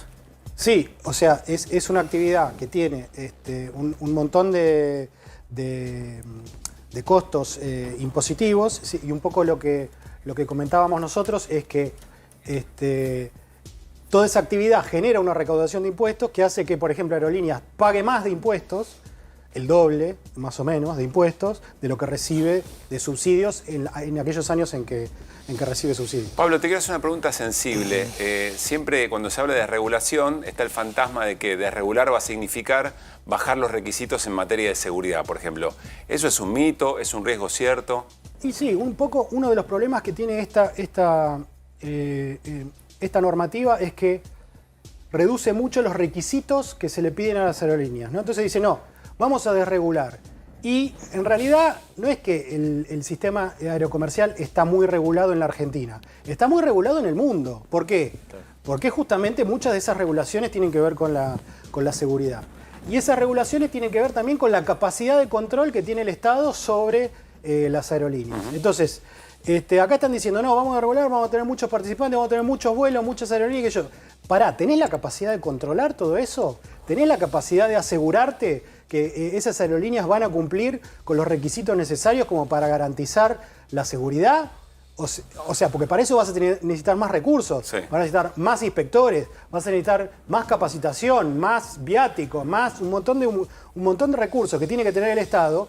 Y con este Estado ausente, digamos, que estamos teniendo, esta cosa de el ajuste más grande de la historia, ¿sí? No parece creíble que el Estado va a tener más capacidad que la que tenía en el pasado para poder controlar y realmente hacer una fiscalización efectiva sobre la actividad aerocomercial. Última, ¿cómo te imaginás que va a caer Aerolínea y eventualmente qué consecuencias tiene eso como aerolínea de bandera para un país? No, básicamente lo que están haciendo es sacándole prioridad a aerolíneas argentinas en la asignación de recursos. Sí. Ahora, sacándole prioridad ¿para qué? ¿Para dársela a quién? ¿Sí? Entonces, para dársela a low cost, empresas extranjeras y demás. Entonces lo que va a haber es una serie de políticas que van a atentar contra la participación de mercado y la rentabilidad que tiene Aerolíneas y que van a hacer que la aerolínea cada vez tenga más problemas para desarrollar sus actividades, ¿no? Gracias, Pablo, por haber venido. Gracias a ustedes. Llegó el momento de ahorrar en combustible. ¿Sabías que si te pasás a GNC ahorrás miles de pesos por mes? Pensá en gas argentino, pensá en economía y medio ambiente, pasate a GNC. Tanda.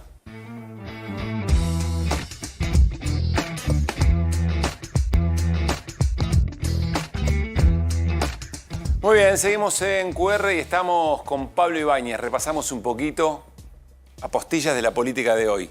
Ahora uno podría decir después del pacto y demás, ¿no? Sí, después del pacto, una novedad que se venía sonando desde la semana pasada, un cambio en el gabinete. Uno podrá decir, bueno, secretario, no parece tan relevante, no era una figura de mucho renombre, Fernando Vilela, pero hay muchas cosas para contar en torno a eso. Secretario de Agricultura o Bioeconomía. Secretario de Bioeconomía.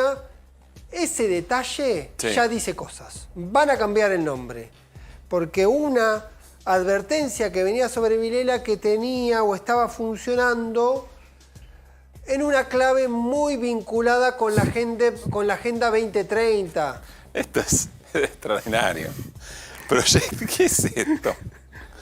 Fracasó el proyecto, no germinó. ¿A quién le tiene una vela prendida, Vilela? Bueno, y acá, esto es interesante, pero digo, déjame ir primero a la idea de Vilela y la Agenda 2030, que era un problema, porque eso es una bandera que Javier Milei no quiere renunciar porque es su posicionamiento internacional. La Agenda 2030 la rompió todo en Davos. Exactamente. Y entendían en el gobierno... Que es una agenda socialista. Cuando comunista. Adorni planteó que no estaba alineado el gobierno, entendía que en Bioeconomía había una mirada demasiado amable sobre los conceptos vinculados al ambiente, al cambio climático y demás. Hubo un ultimátum para que Vilela cambie, pegue un volantazo, finalmente no ocurrió.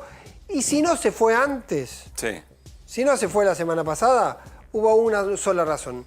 No lo quisieron echar mientras estaba afuera del país, porque había estado en China firmando acuerdos para mejorar el comercio de agroindustria, básicamente todo lo que tiene que ver con lo pecuario. A ver si te hace una macana, ¿no? Te deja chinos plantados. Además era todo un problema firmar, ya es un problema que haya algo que firmaron allá, a los 2 días el funcionario no exista.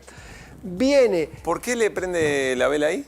Porque también Vilela había llegado con Nicolás Pose y todavía sigue la ola de barrer todo lo que huela a Nicolás Pose. Bueno. O sea que también cae en esa volteada el secretario de Bioeconomía. Viene Sergio Iraeta, un hombre muy vinculado a la mano derecha de Toto Caputo, que es Juan Paso. Y significa en clave concreta un fortalecimiento de la figura de Caputo. Siempre que se viene hablando, y ahora vamos a ver una imagen de la tensión Caputo-Sturzenegger, que confirme su ascendencia, el manejo y ponga un hombre de su cercanía extrema en un área sensible como es el área de agricultura, es un empoderamiento de Caputo en este juego de posiciones permanente con Federico Sturzenegger. Bueno, sí, Hernán. No, 2 cositas pequeñas a ver si podemos dilucidarlas. Caputo se había reunido con la sociedad rural. ¿La sociedad rural le pidió algo al respecto? ¿Le pidió la cabeza a Vilela abiertamente? Y segundo, hay un negocio que es muy importante, que son los chips en el ganado. ¿Algo de esto tuvo que ver en la discusión o no? Tuvo que ver. Lo de la sociedad rural, hubo una demanda porque entendían las representaciones del campo que Vilela no alineaba demasiado con sus planteos, que querían una posición un poco más dura. La salida de Vilela fue: yo me voy porque quería sacar retenciones de un día para el otro. Algo que no suena razonable, no suena creíble en este contexto. Simplemente fue como una salida elegante, decir me voy con esta bandera, pero no era esa. Justamente el reproche del gobierno tenía que ver con eso. Lo de los chips no lo tengo claro, pero formaba parte de las conversaciones y discusiones que venían pidiendo, y todo indica que va a estar más alineado. Por eso me parece correcto el planteo de Hernán de apurar el funcionamiento en la órbita de economía alineado con Caputo. La otra línea puntual es que en el Pacto de Mayo solo estuvo la sociedad rural.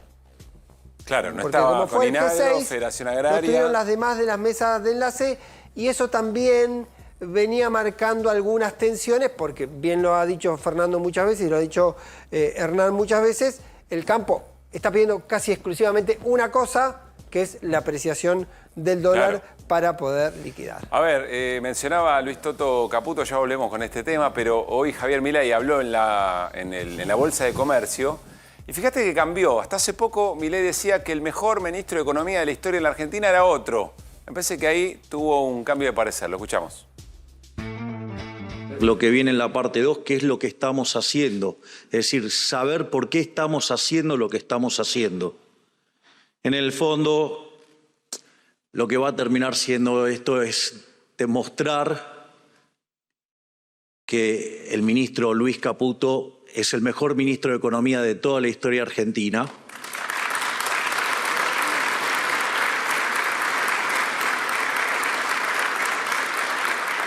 Y que lo que está haciendo junto a Pablo Kirchner y con Santiago Bausili es una tarea enorme, monumental, y que solo la historia podrá dar cuenta del trabajo fabuloso que están haciendo, y que yo tengo el privilegio de ser el presidente que tiene este privilegio de tenerlos a ellos haciendo este trabajo. Bueno, iba armando, ¿no? Iba fijándose el presidente de la Nación de qué manera podía seguir ponderando aún más, tanto a Caputo, a Bausili, a Pablo Kirchner. Este gobierno tiene algo con lo más de la historia, ¿no? El ajuste más importante de todo el universo, de la humanidad. Era Cavallo el mejor ministro de Economía. 100 años de decadencia de la Argentina, digamos. Sí, hay algo ahí. Posiblemente sea puramente auténtico en cada palabra de Javier Milei en esto que dijo de Toto Caputo. Pero uno no lo puede desligar de ninguna manera de la llegada de Sturzenegger, de la hipótesis de tensiones con Sturzenegger y además del modo en que entró en el gobierno Federico Sturzenegger, donde esta amplitud que le permite ser ministro un poco de nada y de todo, lo convierte en una especie de superministro que puede avanzar sobre muchísimas áreas. Mencionaste recién la escena del Pacto de Mayo y antes me dijiste que algo de Francos me ibas a decir. ¿Qué pasó con Francos y qué rol tuvo en la convocatoria para que Macri venga de Wimbledon a la Casa Histórica y de la Casa Histórica a Wimbledon? Y volvió muy molesto Mauricio Macri porque tuvo una conversación con Guillermo Francos, que le dijo, es muy importante que venga, es muy importante para el presidente que estés presente. Macri incluso, según pude yo reconstruir, le dijo, van los muchachos de mi espacio, van dirigentes del PRO, ¿para qué es necesario que yo vaya? Bueno, se vino porque entendió ese pedido. Hay toda una discusión a ver si tenía que firmar o no tenía que firmar. Simplemente lo que pedía era una consideración, casi una línea. Yo creo que con un 3% de lo que dijo Caputo, Macri se da por hecho. Una mención. Una mención, no en la línea general de los expresidentes. Alguien me decía hoy, con un poco de malicia, Macri estaba dolido porque lo mencionaron expresidentes con Rodríguez A, que decía, fue presidente, esto me decía textual, por 7 días y en esos 7 días declaró el default más grande de la historia argentina. ¿Me pones a ese nivel? Claro. Eso estoy entendiendo que es lo que yo significó o expresó para vos. Queda la pregunta sobre qué va a significar este enojo de Macri respecto de Milei en lo que viene. Van a esperar una reunión. Macri ya está hablando de que la única forma de destrabar esta tensión va a ser en un café mano a mano con Javier Milei. Habrá que ver si Javier Milei se lo da, no se lo da, cuándo. Bueno, vuelve el 20 de julio, Macri. Tiene tiempo para buscar en Día del la amigo, Javier ¿no? Milei. Día del amigo. Bueno, nos vamos a ir a la tanda. Cuando volvamos hay más QR hasta las 11 y conversamos con el gobernador de la provincia de Córdoba, Martín Yarlora. En la Escuela Media 7 del barrio Las Colinas, en Peguajó y Alvear, una comunidad muy linda, una escuela que trabaja en red con la primaria 55 de Esteban Echeverría, donde concebimos juntos un proyecto con esta comunidad que es hacer un techo parabólico para el patio de una institución que tiene una matrícula de casi 900 chicos y chicas. Por eso es muy importante este tipo de infraestructura porque nos permite realizar actividades independientemente de las inclemencias del tiempo. De esta manera, con el aporte municipal, la ayuda del Consejo Escolar y la Provincia de Buenos Aires, juntos a la comunidad educativa desarrollamos este emprendimiento que tiende a mejorar la infraestructura escolar y permitir desarrollar tareas de mejor manera posible y a lo largo de todo el año. Era una necesidad este playón, además de, por supuesto, un sueño de toda la comunidad educativa, porque los días lluviosos y demás, los chicos tenían educación física, pero era de forma teórica. Así que estamos muy agradecidos en nombre de toda la comunidad de secundaria La Colina, porque esto la verdad que se lo merecían los chicos, era un sueño de muchos años.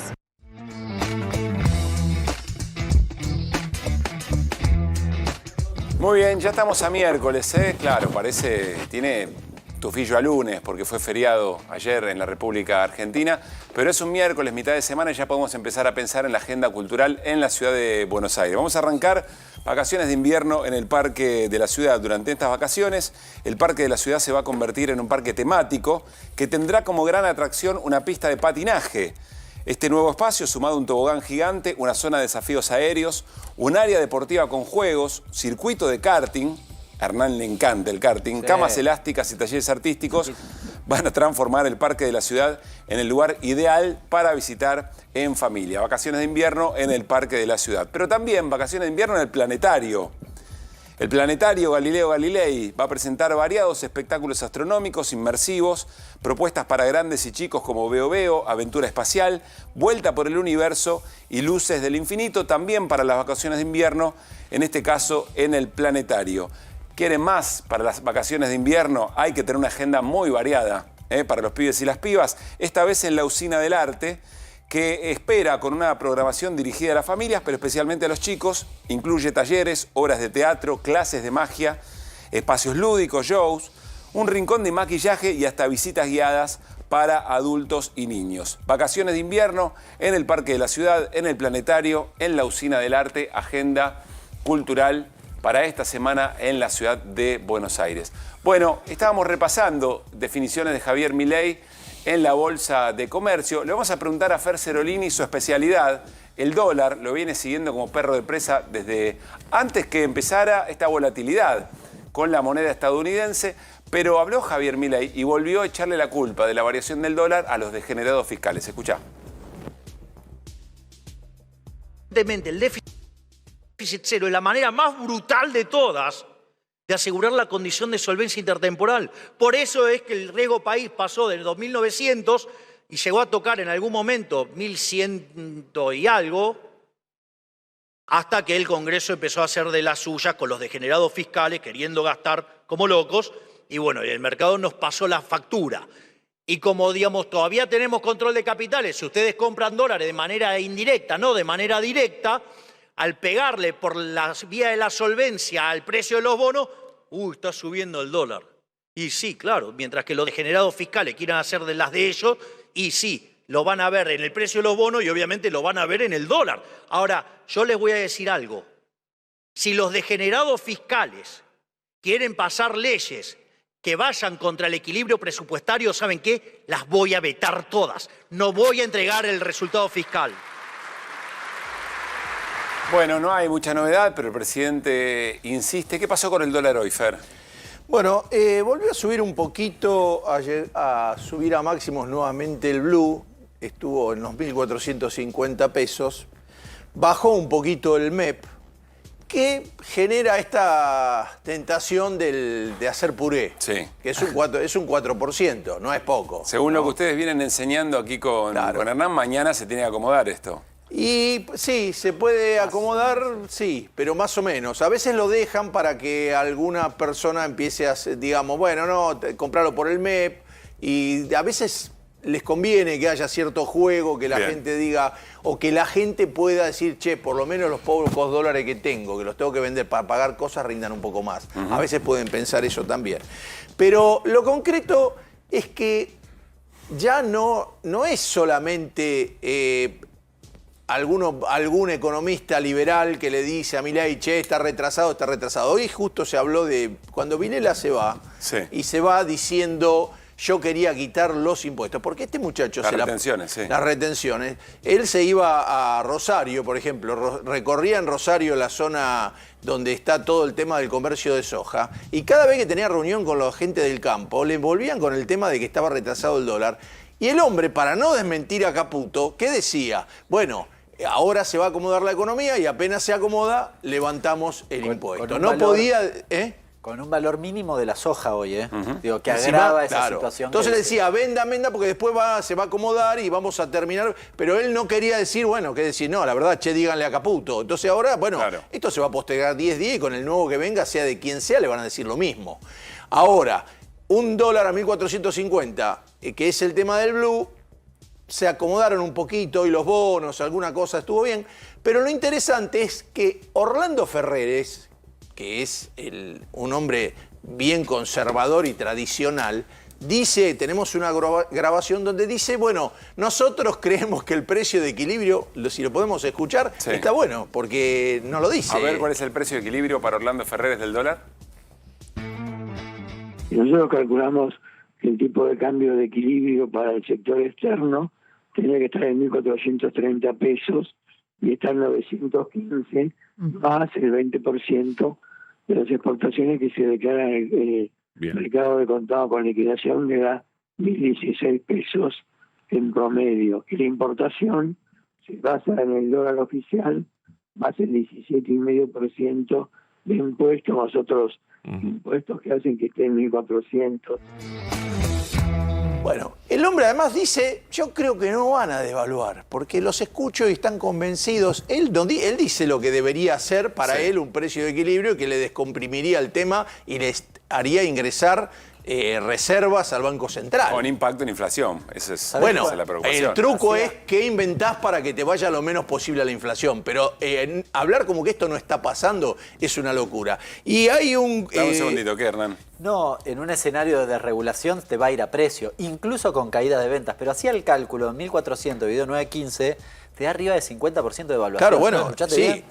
Una devaluación del 50%, la mitad de lo que hicieron en diciembre. Sí, como es dice, imposible que el gobierno sostenga una hoja de ruta. Como para con el esa campo devaluación. cuenta el Blen, hacia la misma cuenta es más o menos 40. Porque dice que el 20%, pero Claro. es mínimo 40%. 56,8 es la brecha hoy con el blue y con el contado con liquidación es un poco menos. Pero lo interesante es que hay un gráfico de portfolio personal inversiones que vamos a ver que muestra el retraso cambiario y te muestra, lo podemos ver ahí en la pantalla grande. Bien, ahí está. ¿Qué estoy siguiendo? ¿Qué es la línea azul, qué es la roja y qué es la de arriba? Bueno, la línea azul es el dólar oficial. Y la línea negra arriba es el dólar contado con liquidación actualizado por inflación. Entonces, ¿qué pasa?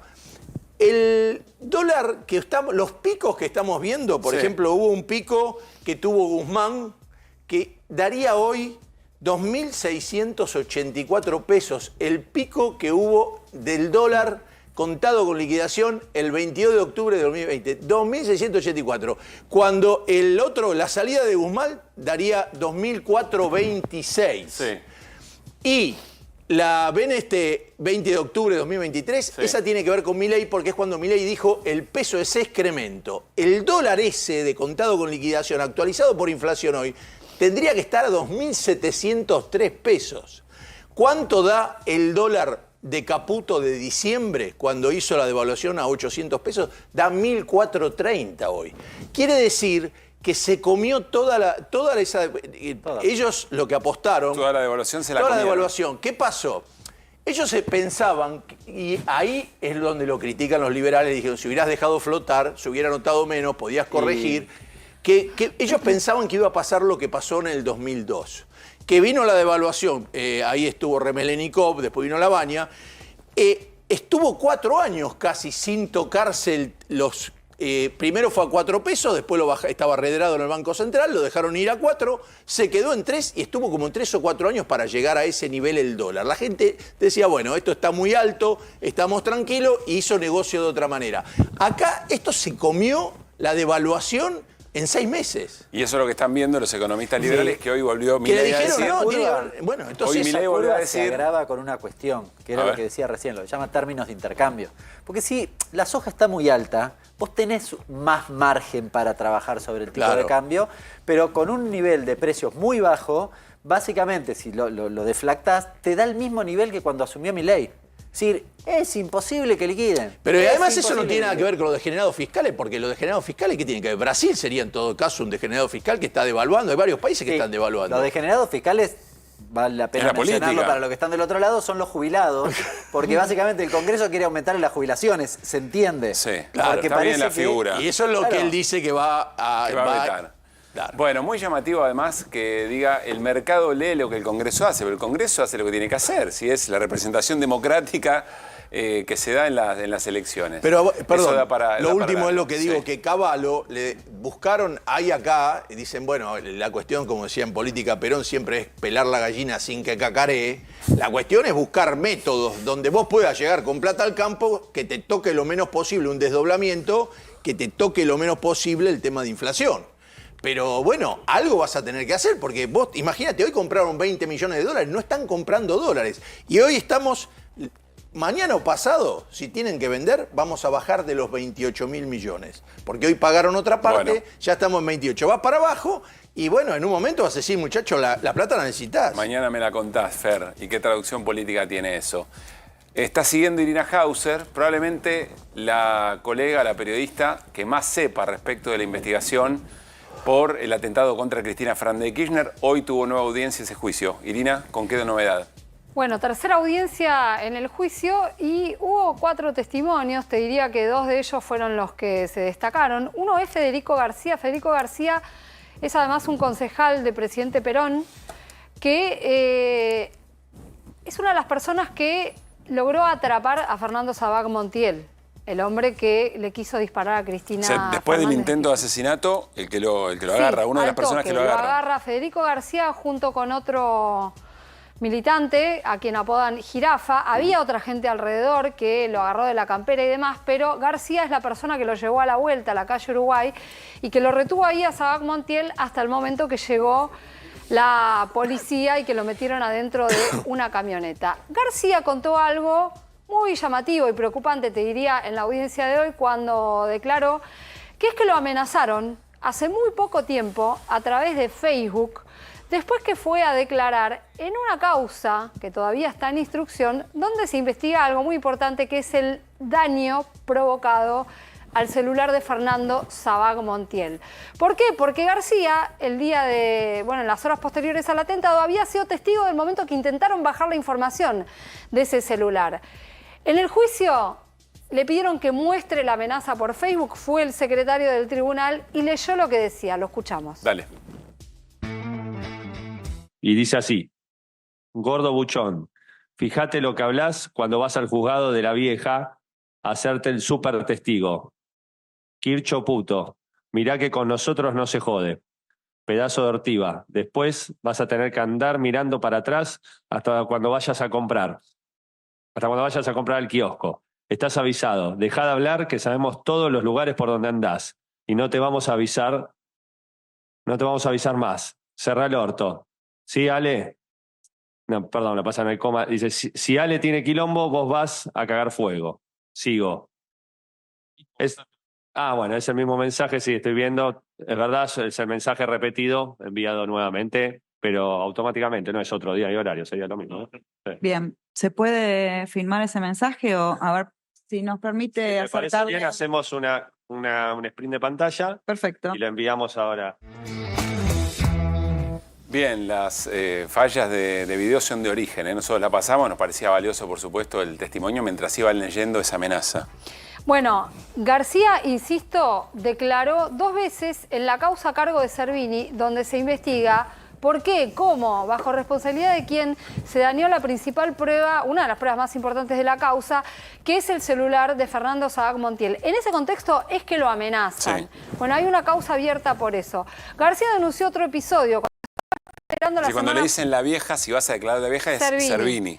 La persona Ale a quien mencionan se está tratando de determinar quién es. Hay un imputado en esa causa que es un policía que intentó bajar la información, cuyo nombre de pila es Alejandro. Insisto, fue fallida esa operación para bajar la información, a punto tal que ahora el Tribunal Oral 6, que está a cargo del juicio, ordenó que se haga el 13 de agosto un peritaje nuevo sobre el celular de Sabag Montiel. Esto es un dato relevante. Información fundamental. Sí, estamos hablando básica. del celular de quien intentó asesinar a la vicepresidenta de la Nación y que en el medio en que se tenía que dar una custodia una custodia mayor a algo en ese momento que el celular de Sabag Montiel no había. La manera que pasó eso es cuando decís, che, qué película berreta, ¿cómo van a poner que el tipo que iba manejando el auto agarra y toca lo que... El nosotros, entonces, hay que ver a qué se refiere ese nosotros de la amenaza. No jodas con nosotros. Hay que ver a quién se refiere. Claro. Bueno, a la historia de cómo se rompe el teléfono, que no se sabe exactamente.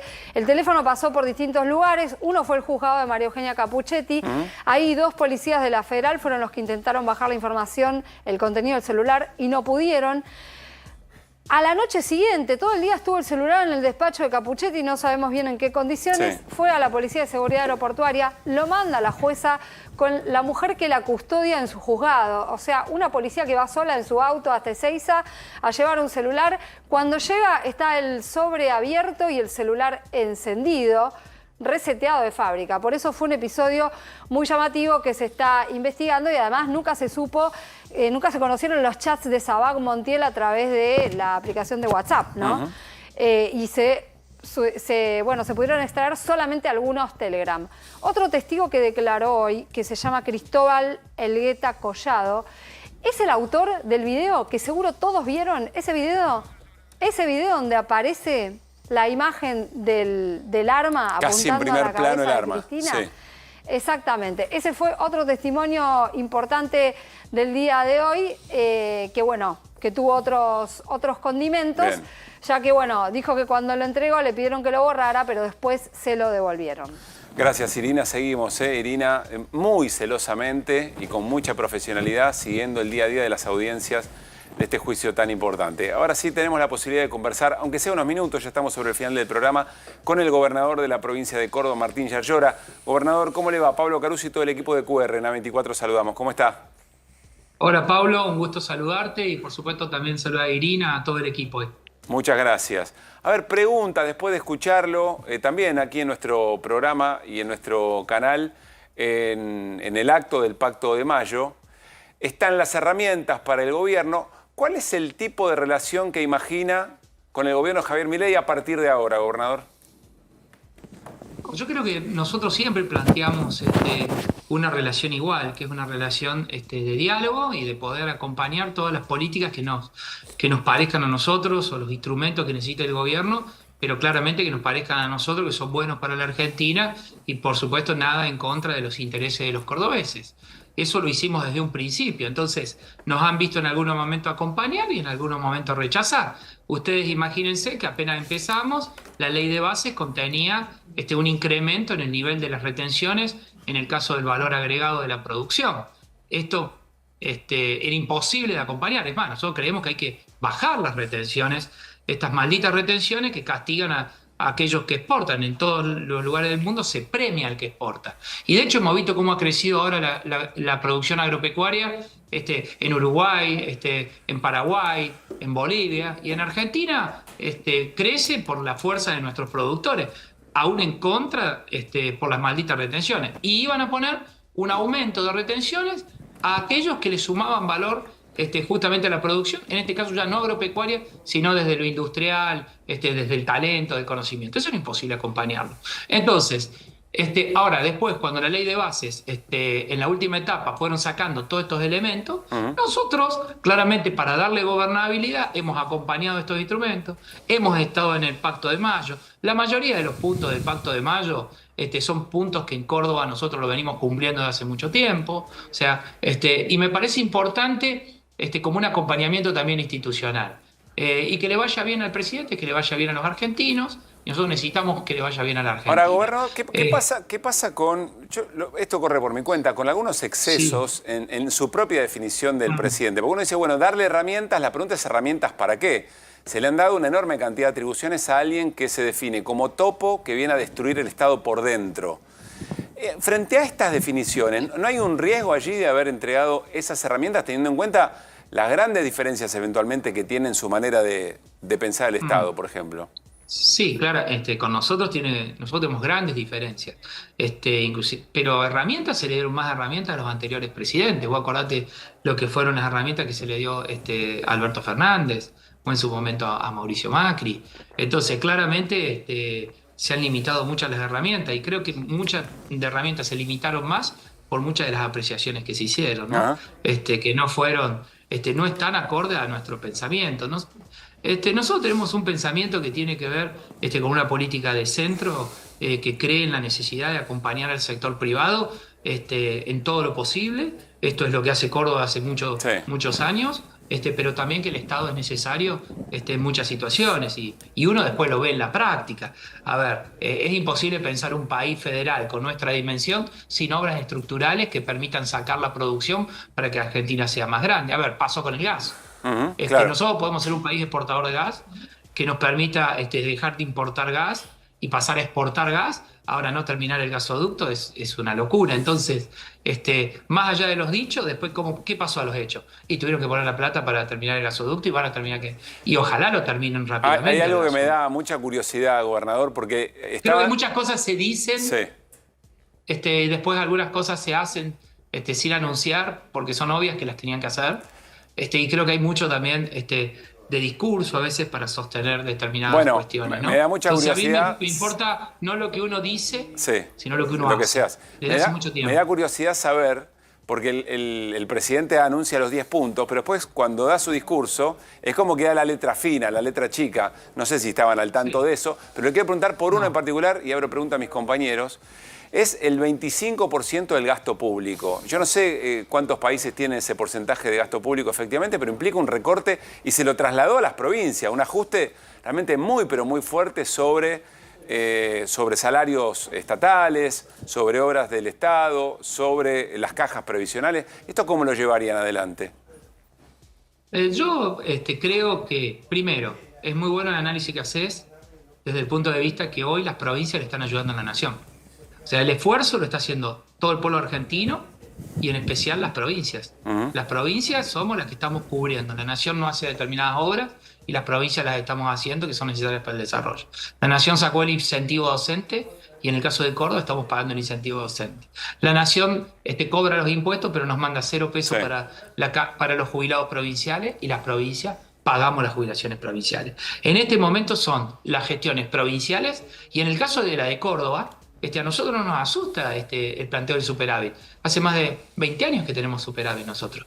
Entonces, es más, hoy tenemos superávit. Porque para nosotros el superávit es un instrumento. Pero también es un instrumento hacer obra pública para que llegue el progreso, porque eso mejora la competitividad. Nosotros no estamos de acuerdo con todas las definiciones. Y también, claramente, el porcentaje, yo no diría gasto, primero es inversión. Claro. Porque cuando uno invierte en educación. Invierte en salud, invierte en obras que dan competitividad. Entonces eso no es gasto. Pero bueno, para mí es inversión. Y la inversión también se puede reducir si uno aumenta la producción o aumenta el PBI. Claro, mejorar el ingreso, en vez de recortar, mejorar el ingreso. Pero, claro. Vos tenés que hacer 2 caminos. Mira, yo he sido intendente 2 veces. Cuando vos te proponés, tenés que hacer 2 caminos. Tenés que bajar tu inversión, si querés, en determinados temas, tenés que priorizar. A ver, uno saca el incentivo docente. Y bueno, cuando yo firmo el pacto educativo. De hecho, nosotros estamos haciendo un trabajo en educación y una reforma o una transformación educativa. Porque es claro el análisis que hizo el presidente también en materia educativa y creo que lo comparten la mayoría de los argentinos. Ahora lo que vienen son los caminos. Bueno, ¿cómo lo vas a hacer? Gobernador, está Si Pablo le vas a Ibáñez. sacar el incentivo docente, ¿vas a armar un incentivo para hacer ese plan? Bueno, nosotros tenemos un plan y lo estamos cumpliendo. El cómo es muy ¿Qué importante. quiero decir? Sí. El pacto, los puntos del pacto, la mayoría, si vos lo lees, están de acuerdo. Ahora, ¿cómo llegar a ese pacto? Claramente, para mí hay 2 caminos que son divergentes. Algunos que creen que todo lo tiene que hacer el Estado. Es un debate que ya el mundo se acabó. Y otros que creen que solo el mercado puede llevar adelante una sociedad. Gobernador, nos quedan muy poquitos minutos. Quiero que Pablo Ibáñez a ver si puede. Nosotros consideramos que cualquiera de los 2 caminos, para hacerte simple, está equivocado. Pablo. Que hay cosas que tiene que hacer el mercado y que hay que potenciar el mercado. Y hay cosas que solo lo puede hacer el Estado. Bien. Porque el mercado no va a donde no hay rentabilidad. Pablo. Gobernador, ¿cómo le va? Usted dijo, el Pacto de Mayo fue un apoyo institucional. La pregunta es, en particular, usted como gobernador de Córdoba, ¿puede avanzar en algún momento a una especie de alianza política electoral con la Libertad Avanza? Sé que falta mucho tiempo, pero los tiempos electorales y de la política están ahí nomás también. Nosotros no estamos pensando hoy en lo electoral, y claramente nosotros tenemos un pensamiento como el que te estoy diciendo, que tiene que ver con una política, nosotros llamamos el Partido Cordobés, que tiene que ver con esta idea de centro, ¿no? De tanto mercado como sea posible y tanto Estado como sea necesario. Y creemos que las políticas dogmáticas, estructurales, y que tiene que haber una sola cosa y que el otro no existe más, la verdad después se caen. Pueden ser un discurso, pero no pueden ser la realidad. Y creemos que en este momento hay que estabilizar la macroeconomía, de hecho estamos ayudando en eso, pero que tiene que haber un discurso productivo. Tiene que haber cada vez más un discurso productivo, porque la macroeconomía sin trabajo, sin producción, sin recuperación del poder adquisitivo, después no se da esa B que prometieron, y puede no ser sustentable en el tiempo. A mí lo de la política falta mucho tiempo, o sea que hoy no estamos, pero el Partido Cordobés, en nuestro caso, tenemos de todos los partidos, el que se quiera sumar, con nuestra idea, y con esta idea, de moderación. Bien. Nosotros vivimos hace mucho tiempo los extremos. Fuimos para un extremo, vamos para otro, fuimos para un extremo y ahora estamos en otro extremo. Ojalá ayuden estos acuerdos y esta política de Estado donde se suman distintos partidos, donde claramente ponemos límites en muchas iniciativas y acompañamos otras, y de esa manera generamos una moderación que es por donde avanzan los países importantes y desarrollados del mundo que le dan bienestar a sus ciudadanos. Gobernador, ojalá la próxima podamos tener un poco más de tiempo. Lo invitamos, por supuesto, aquí a estudio cuando esté por Buenos Aires. Si no, será por esta vía. Un gran abrazo. No, gracias a todos ustedes. Saludos a todos los argentinos. Bueno, el gobernador Martín Yarlora, desde Córdoba, no cierra las puertas para algún tipo de alianza con distintos partidos. Lo vamos a analizar seguramente en estos días, porque ahora viene el momento de los cómo, eventualmente del Pacto de Mayo, y también de cómo se van a comportar quienes le dieron las herramientas al gobierno de Javier Milei a partir de ahora. Bueno, nos estamos yendo. Viene Babi Echecopar para hacer Basta Babi. Gran abrazo al equipo. Será hasta mañana y nos vamos como llegamos con las voces del día. Pásenme.